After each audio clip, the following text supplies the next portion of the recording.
আল্লাহ তাআলা এরপরে নেয়ামাতের মাধ্যমে হাজার হাজার নেয়ামাত দৈনিক আপনাকে আমাকে খাওয়ায়, যেই নেয়ামতের শুকরিয়াগুলো আপনি আমি আদায় করি না। বাজারে টাকা নিয়ে যান, এক বস্তা চাল কিনে আনেন, তরকারি কিনে আনেন, মুরগি কিনে আনেন, খাবার কিনে আনেন।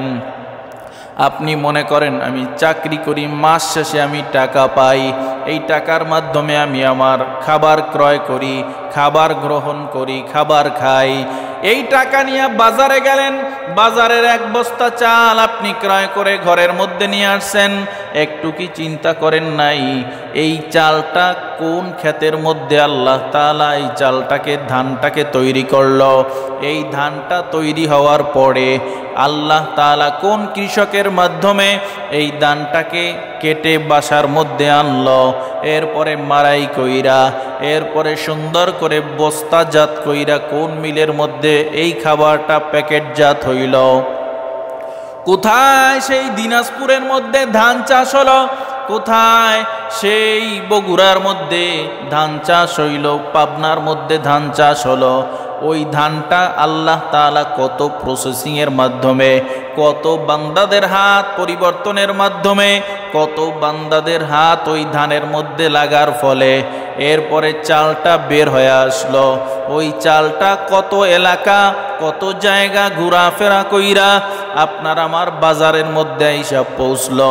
ওই বাজার থেকে আপনি আমি ক্রয় করে নিয়ে আসছেন। আপনি আমি মনে করতে পারি আমি আমার টাকার মাধ্যমে চাল বস্তা ক্রয় করে আমার ঘরের মধ্যে আমি নিয়ে আসছি। না না, ওই ধানটা যখন আল্লাহ তাআলা জমিন থেকে বের করে দিছেন, ওই ধানের উপরে আপনার রিজিক আল্লাহ লিখে দিছেন।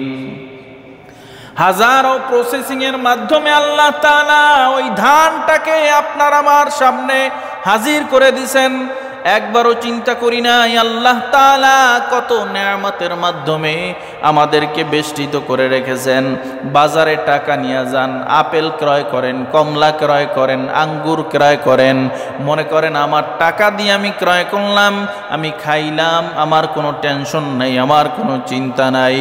একবারও কি চিন্তা করছেন ওই ভারতের কাশ্মীরের মধ্যে বাগানের মধ্যে একটা আপেল হইছে, ওই আপেলটা যখন ফুল অবস্থায় ছিল, ফুল থেকে আস্তে আস্তে বড় হইয়া আস্তে আস্তে বড় হইল।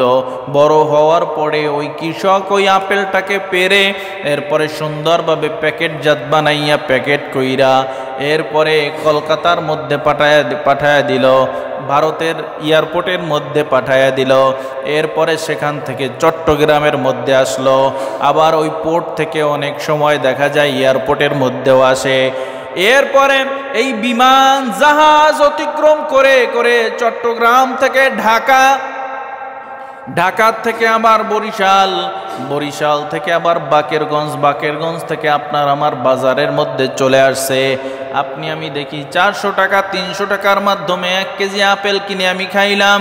একবারও চিন্তা করলাম না, একবারও একটু গবেষণা করলাম না কোন বাগানের আপেল আল্লাহ তাআলা আমাকে খাওয়াইয়া দিল, কোন বাগানের কমলা আল্লাহ আমার রিজিকের মধ্যে লিখিয়া দিল, কোন বাগানের আঙ্গুর আল্লাহ তাআলা আপনার আমার রিজিকের মধ্যে লিখিয়া দিল।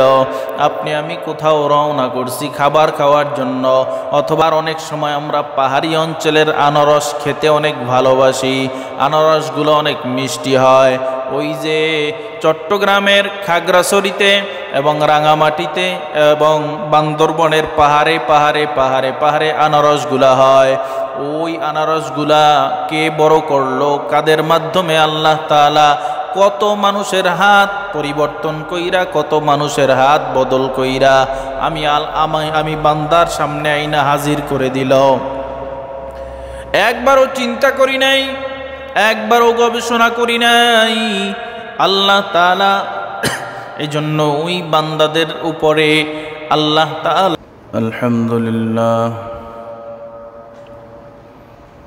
আলহামদুলিল্লাহি ওয়া কাফা ওয়া সালামুন আলা ইবাদিহিল্লাযীনা ইসতাফা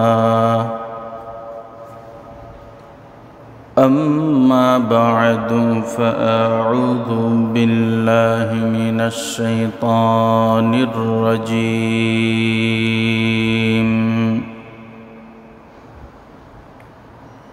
بسم الله الرحمن الرحيم.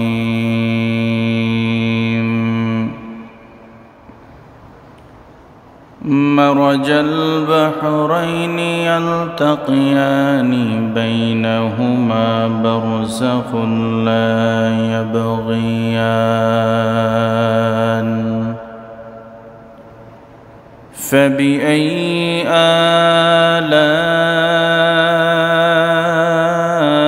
آلاء ربكما تكذبان.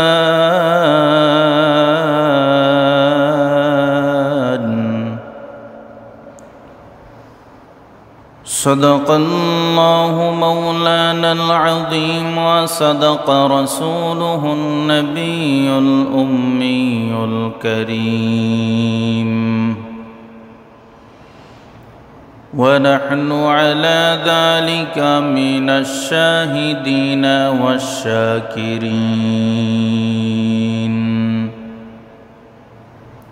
والشاكرين والذاكرين والحمد لله رب العالمين.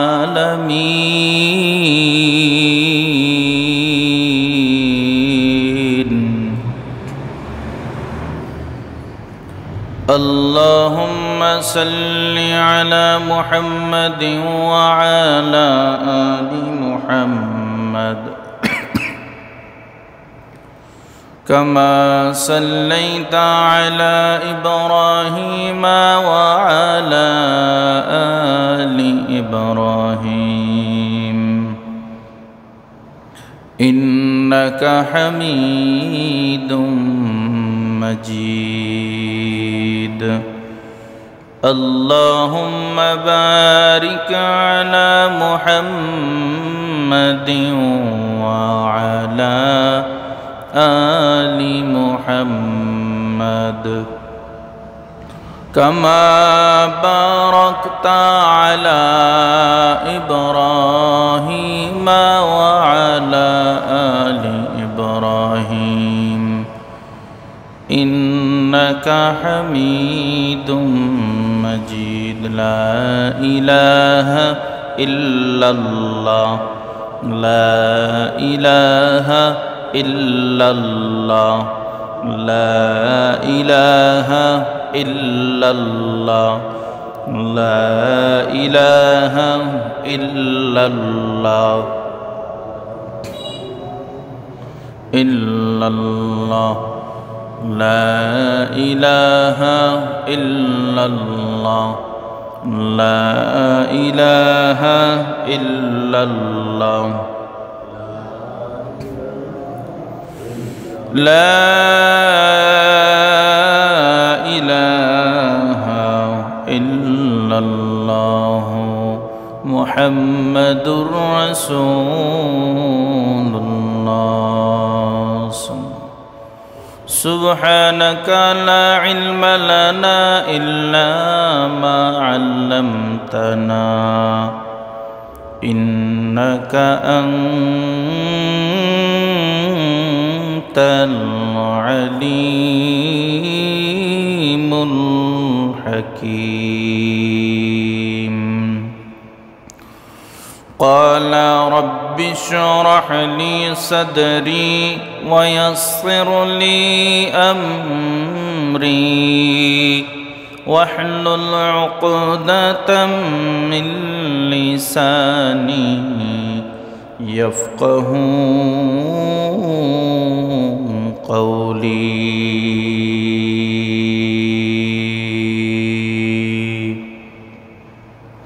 শুকরিয়া, আলহামদুলিল্লাহ।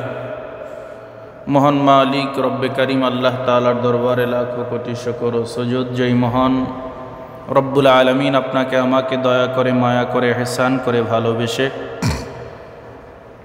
পবিত্র শাবান মাসের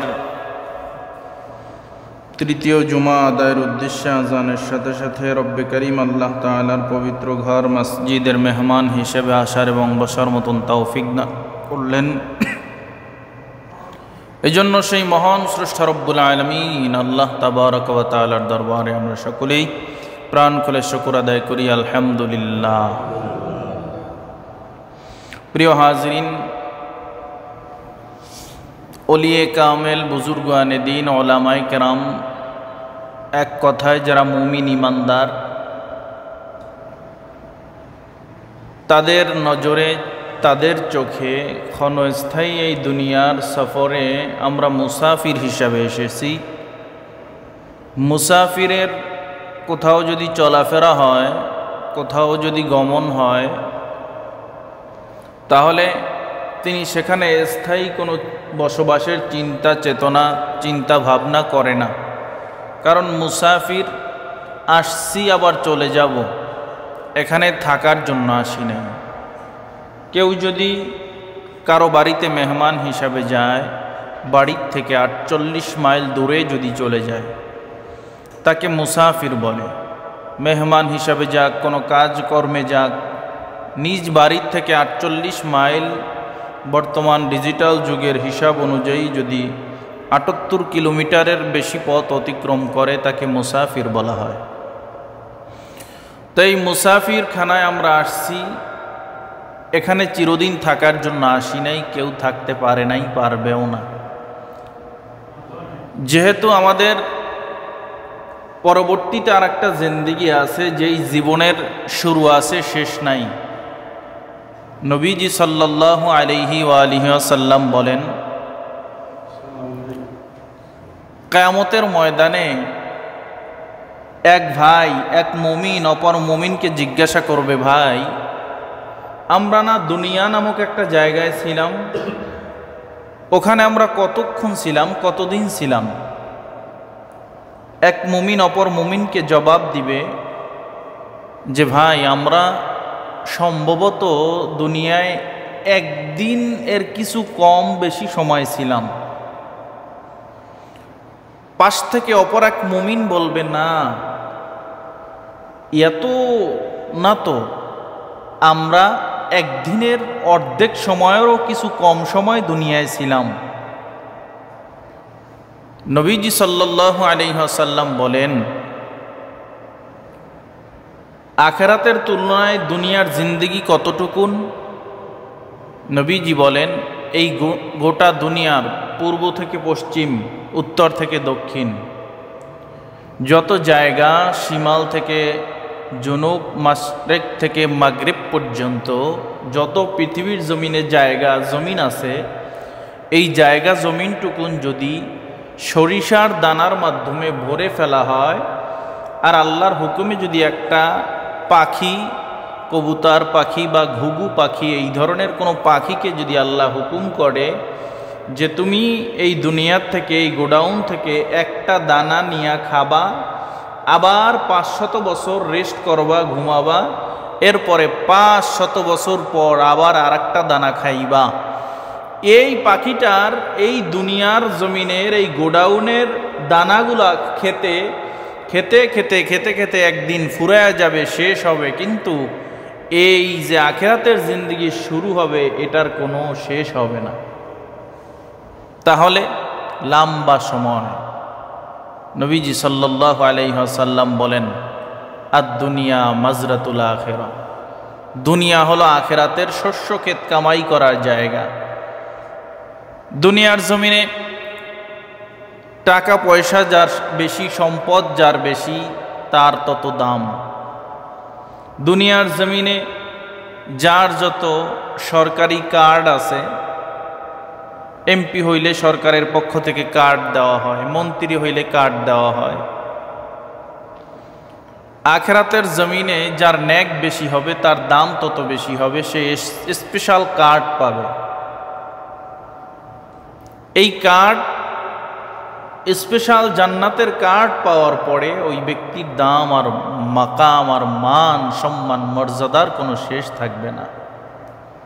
ও রব্বে করিম আল্লাহ তাআলা দুনিয়ার বান্দাদেরকে তার হাজারো নেয়ামতের মাধ্যমে বেষ্টিত করে রেখেছেন, যা আমরা চিন্তাও করতে পারি না, কল্পনাও করতে পারি না।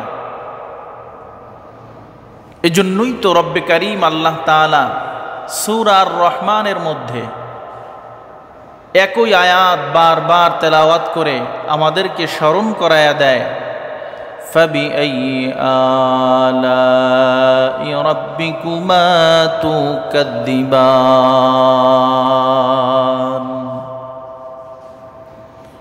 ফাবিআইয়ি আলাই রাব্বিকুমা তুকাদ্দিবান। হে আমার বান্দা বান্দিরা, তোমরা আমি আল্লাহর কোন কোন দয়া, কোন কোন অনুগ্রহকে অস্বীকার করবে? আল্লাহর দয়া মায়া ইহসান বান্দার প্রতি কত, আল্লাহ বারবার স্মরণ করায় দিয়ে বলেন কোন কোন দয়ার মায়ার অনুগ্রহ তোমরা অস্বীকার করবে। নবী আমার বলেন, এ দুনিয়ার আমার উম্মতের দল, তোমরা একটু চিন্তা করো, একটু গবেষণা করো। তোমরা তো একদিন এই দুনিয়ায় ছিলা না, মা বাবার মেলামেশার মাধ্যমে আল্লাহ তোমাদেরকে দুনিয়ায় পাঠাইছেন। সর্বপ্রথম তোমরা একটা পানির একটা অংশ ছিলা। এই পানি এটা আবার নাপাক পানি। এই নাপাক পানির মাধ্যমে আমি আল্লাহ তাআলা মায়ের রেহেমের মধ্যে রক্তকে জমাট বেঁধে দিলাম। আবার ওই রক্ত থেকে আমি আল্লাহ হাড্ডিতে পরিণত করলাম। হাড্ডিতে পরিণত করে আস্তে আস্তে ওই হাড্ডিগুলো আবার সুন্দর করে আমি আল্লাহ গোশতে পরিণত করে আস্তে আস্তে 40 দিনের কয়েকটা চিল্লা লাগাইয়া তোমাকে পরিপূর্ণ একটা মানুষ হিসাবে মায়ের পেটের মধ্যে আমি আল্লাহ সৃষ্টি করলাম। মায়ের পেটের মধ্যে আলো নাই, বাতাসও নাই, খাবারের কোনো ব্যবস্থা নাই। আমি আল্লাহ তাআলা কত দয়ার মায়ার ইহসান করে তোমাকে মায়ের রেহেমের মধ্যে, মায়ের পেটের মধ্যে আমি আল্লাহ বড় করলাম। মায়ের পেটের মধ্যে বড় করে এরপরে আমি আল্লাহ তাআলা তোমাকে দুনিয়ার জমিনে পাঠাইলাম। দুনিয়ার জমিনে তুমি যখন আসছো, তোমার মায়ের রেহেম থেকে দুনিয়ার জমিনে আসছো। মায়ের রেহেমের মধ্যে মায়ের নাভির সঙ্গে তোমার একটা স্পেশাল সংযোগ লাগাইয়া খাবার দিয়া ব্যবস্থা গ্রহণ করলাম, শ্বাস নিঃশ্বাস নেওয়ার ব্যবস্থা গ্রহণ করলাম। এরপরে দুনিয়ায় আসার সাথে সাথে মায়ের নাভিটাকে কেটে দিয়ে তোমাকে আলাদা বানায় দেওয়া হলো। এর মাধ্যমে তোমাকে বুঝানো হলো এতদিন তোমার মায়ের মাধ্যমে ভিটামিন খাওয়াইলাম, খাবার খাওয়াইলাম, শ্বাস গ্রহণ করাইলাম। দুনিয়ায় ভূমিষ্ঠ হওয়ার সাথে সাথে মায়ের থেকে তোমার সম্পর্ক আলাদা বানাইয়া দিলাম। দুনিয়ায় ভূমিষ্ঠ হওয়ার সাথে সাথে তোমার এই মায়ের নাভির থেকে সংযোগকে বিচ্ছিন্ন কইরা তোমাকে আলাদাভাবে আমি আল্লাহ বাঁচতে শিখাইলাম। সন্তান তুমি ছোট, তোমার মা রাতের বেলা ঘুমায়া যায়, ঘুমের মানুষের কোনো হুঁশ থাকে না, ঘুমের মানুষের কোনো হুঁশ থাকে না। ঘুমের মানুষের হাতের নিচে পড়ে তুমি দুনিয়ার থেকে বিদায় নিয়ে চলে যাইতে পারতা। পিঠের নিচে পড়ে তুমি দুনিয়ার থেকে বিদায় নিয়ে চলিয়া যাইতে পারতা। তোমার মায়ের মধ্যে আমি আল্লাহ এত হুঁশ খেয়াল আমি দান করলাম। তোমাকে আমি আল্লাহ দয়ার মায়া আর ইহসান করে করে তোমাকে আমি আল্লাহ বড় করলাম। এরপরে তোমার মুখের মধ্যে দাঁত নাই, শক্ত খাবার তুমি গ্রহণ করতে পারবা না। আমি আল্লাহ মায়ের বুকের মধ্যে এমন সুন্দর একটা নেয়ামত দিয়া দিলাম। তুমি ভূমিষ্ঠ হওয়ার আগে মায়ের বুকের মধ্যে আমি আল্লাহ কোনো দুধ দেই নাই, কোনো খাবার দেই নাই। তুমি দুনিয়ায় আসার সাথে সাথে আমি আল্লাহ তোমার মায়ের বুকের মধ্যে এমন একটা খাবারের একটা সৃষ্টি করে দিলাম, যেই খাবার দুনিয়ার চিকিৎসা বিজ্ঞান বলে মায়ের দুধের থেকে ভিটামিন আর পুষ্টিকর খাবার বাচ্চার জন্য আর কিছুই হতে পারে না। এই খাবারটা এত সুন্দর, এত ভিটামিন, এত ভিটামিন দুনিয়ার কোনো বিজ্ঞানী এখন পর্যন্ত মায়ের এই দুধের থেকে ভিটামিন কোনো খাবার এখন পর্যন্ত আবিষ্কার করতে পারে নাই। এমন একটা খাবারের আল্লাহ ব্যবস্থা গ্রহণ করে দিলেন, যেই খাবারটা ছোট্ট সন্তান খাইতে কোনো সমস্যা হবে না, যেই খাবারটা বেশি গরমও না, যেই গরম বাচ্চা মুখে নিতে পারবে না, যেই খাবারটা বেশি ঠান্ডাও না, কারণ বেশি ঠান্ডা বাচ্চা খাইলে ঠান্ডা লেগে যাবে, বেশি পাতলাও না, আবার বেশি ঘনও না। আল্লাহ তাআলা বলেন, বান্দা লা ইন শাকারতুম লা আযীদান্নাকুম ওয়া লা ইন কাফারতুম ইন্না আযাবি লাশাদীদ।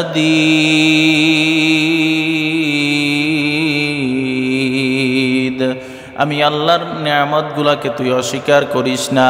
আমি আল্লাহর নেয়ামতগুলাকে যদি তুমি অস্বীকার করো, আমি আল্লাহ তোমার নেয়ামতগুলা আরো ছিনায়া নিব।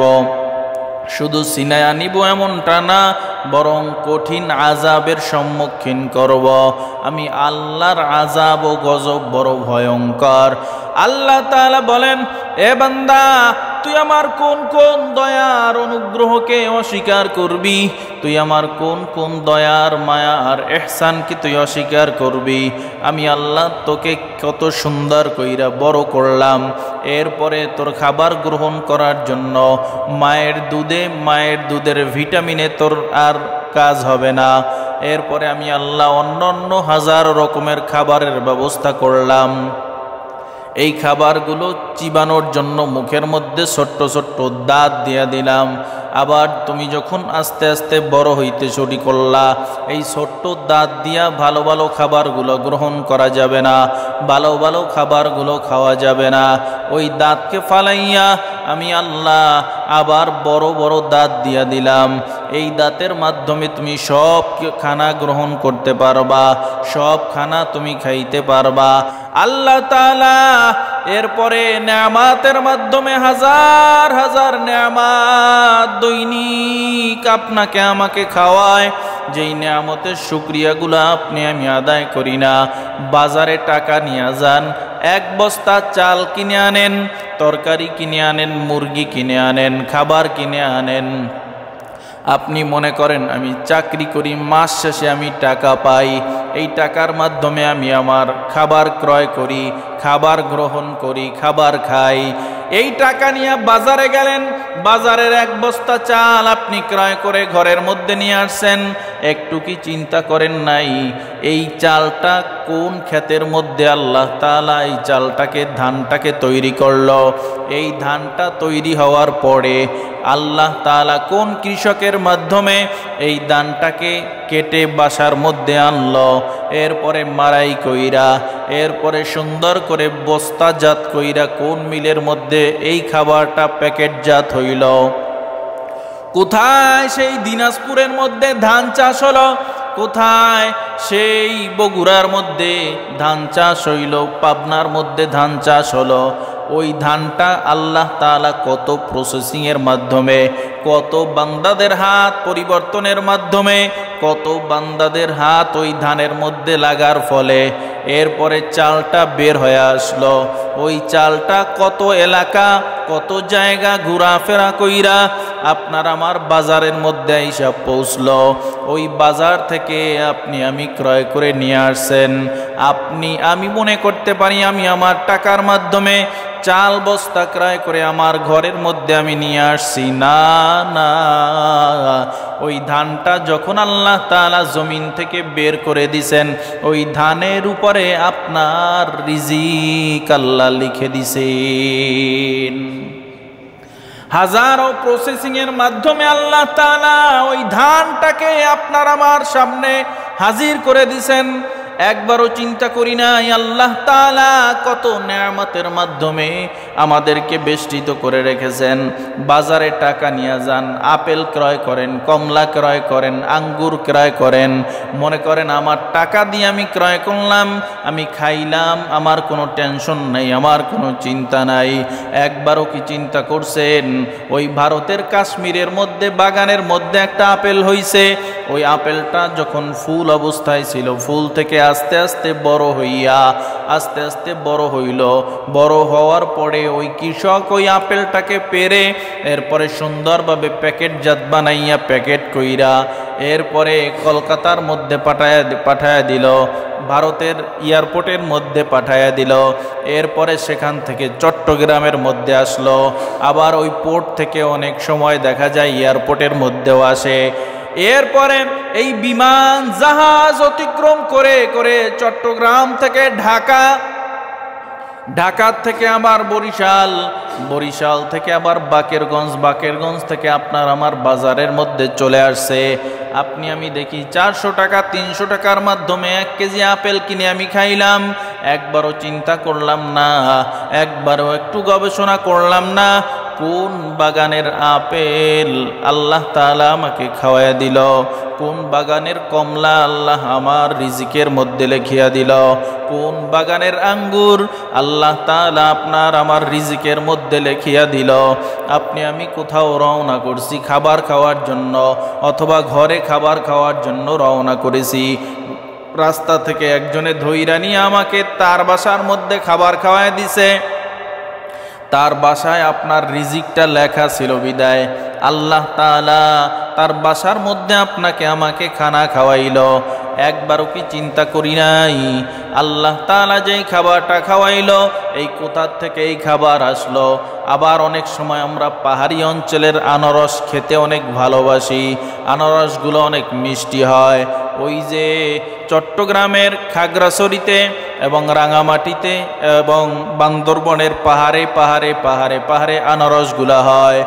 ওই আনারসগুলা কে বড় করলো, কাদের মাধ্যমে আল্লাহ তাআলা কত মানুষের হাত পরিবর্তন কইরা, কত মানুষের হাত বদল কইরা আমি বান্দার সামনে আইনা হাজির করে দিল। একবারও চিন্তা করি নাই, একবারও গবেষণা করি নাই। আল্লাহ তাআলা এই জন্য ওই বান্দাদের উপরে আল্লাহ তাআলা গুসা হইয়া রাগ হইয়া বলেন, ইন্নাল ইনসানা লিরাব্বিহি লাকানুত, মানুষ বড় নেমখারাম। আল্লাহ এত নেয়ামত দান করলো, আল্লাহ তাআলা এত নেয়ামত বক্ষণ করায়, চতুর্দিকে আল্লাহর দয়া মায়া অনুগ্রহ না থাকলে আমরা একটা সেকেন্ডের জন্য দুনিয়ায় চলাফেরা করতে পারি না। এরপরেও আল্লাহর হুকুম থেকে আমরা ফিরিয়া থাকি, এরপরেও আমরা আল্লাহর হুকুম মানি না, নামাজ আদায় করি না, রমজান আসতেছে রোজাগুলা রাখি না। আল্লাহ বলেন হাজারো নেয়ামত খাওয়ার পর এই বান্দাগুলা আমি আল্লাহর নাশুকরিয়া করে এদের থেকে বড় নেমখারাম আর কেউ হতে পারে না। যখন আমরা ফজরের নামাজ না পড়িয়া ঘুমায়া যাই, একবারও একটু চিন্তা হয় না, একবারও একটু টেনশন হয় না। ফজরের আজান শোনার পরেও নামাজটা আদায় করলাম না, এমনও তো হতে পারে জোহরের আগেই আমার জানাজা প্রস্তুত হয়ে যাবে। এই জন্য গজলের মধ্যে বলা হয়, কেমন করে ঘুমাও তুমি, কেমন করে ঘুমাও তুমি, ফজর করে কাজা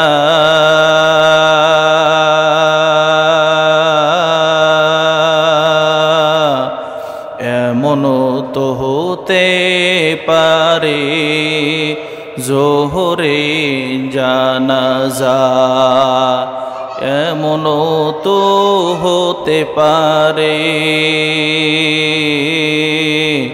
জোহরে জানাজা।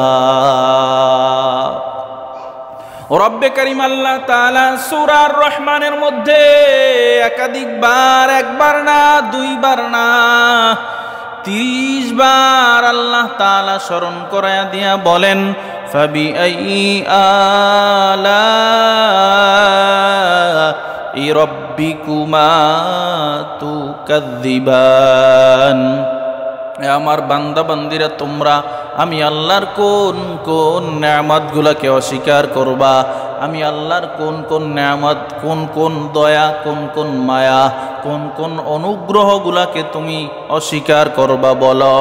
আল্লাহর বান্দারা, হাতের মধ্যে এক গ্লাস পানি নিয়ে আপনি আমি পান করি, একটা বারও একটু চিন্তা করি নাই।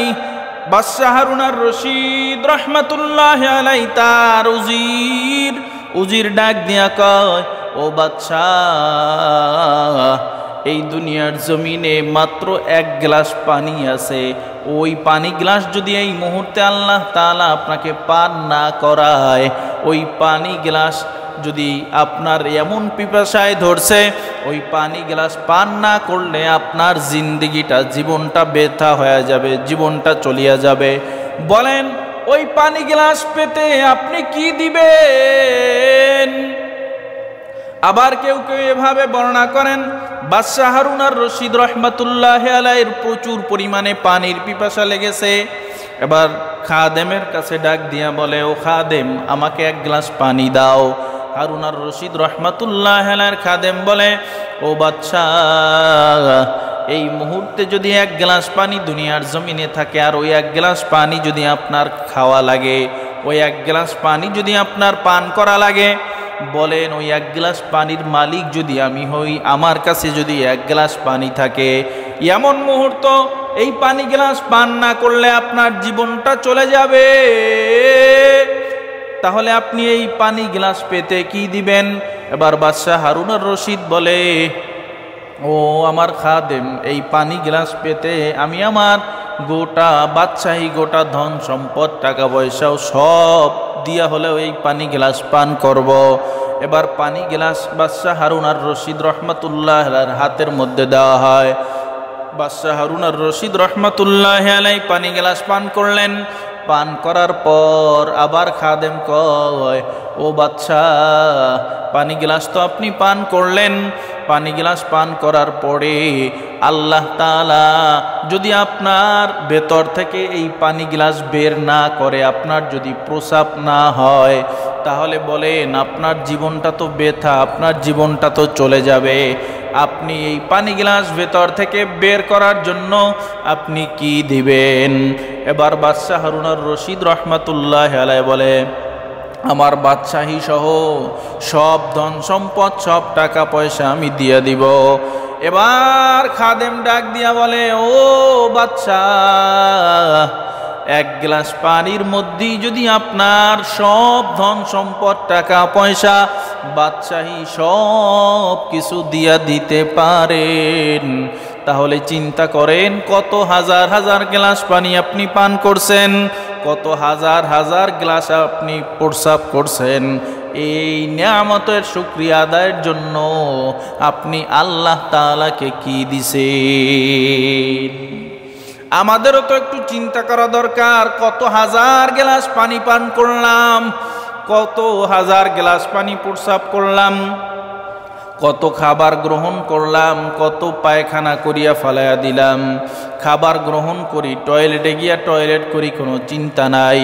খাবার না পাইলে আস্তে আস্তে মানুষের শরীরটা দুর্বল হয়ে যাবে। আবার খাবারগুলো শরীরের মধ্যে প্রবেশ করাইলে যদি টয়লেট ক্লিয়ার না হয়, পায়খানা ক্লিয়ার না হয়, মানুষটা অনেক সময় মারাও যেতে পারে, মারাও যায়। হাজার হাজার টাকা দিয়ে অপারেশন করিয়া এরপরে এই পায়খানার রাস্তা ক্লিয়ার করানো লাগে। এ মুসাফিরের দলেরায়, কবর পথের পথিক আমার ভাইরা, এই দুনিয়ার জমিনে, এই দুনিয়ার সফরে আমরা মুসাফির হিসাবে এসেছি, কেউ চিরদিন থাকার জন্য আসি নাই। আল্লাহ তাআলার হাজার হাজার হাজার হাজার নিয়ামত দৈনিক আপনি আমি ভক্ষণ করতেছি। কোন দিন এই নিয়ামতগুলোর শুকরিয়া আল্লাহর দরবারে আদায় করেছি? কোন দিন 2 রাকাত নফল নামাজ পড়িয়া আল্লাহর দরবারে নিয়ামতের শুকরিয়া আদায় করেছি কিনা একটু চিন্তা করা দরকার, একটু গবেষণা করা দরকার। এই জন্য আসুন আমরা 5 ওয়াক্ত নামাজি হয়ে যাই, বেশি বেশি আল্লাহর নিয়ামতের শুকরিয়া আদায় করি। আল্লাহ তৌফিক দান করুন, আমিন।